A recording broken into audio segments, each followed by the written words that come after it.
తప్పిపోయిన కుక్కపిల్ల. ఒక చిన్న కుక్కపిల్ల పేరు కోకో. అది పెద్ద నగరంలో తప్పిపోయింది. కోకో బిజీగా ఉన్న వీధుల మధ్య ఒంటరిగా, భయపడుతూ తిరిగింది. సహాయం కోరుతూ మొరగింది. కాని అందరూ చాలా బిజీగా ఉండి దాన్ని గమనించలేదు.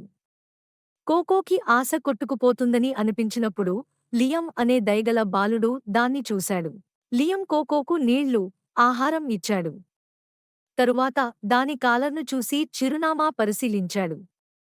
ఆ చిరునామా చూసి లియం దాన్ని దాని ఇంటికి తీసుకెళ్లాడు. కోకోను చూసి దాని కుటుంబం ఆనందంతో మురిసిపోయింది.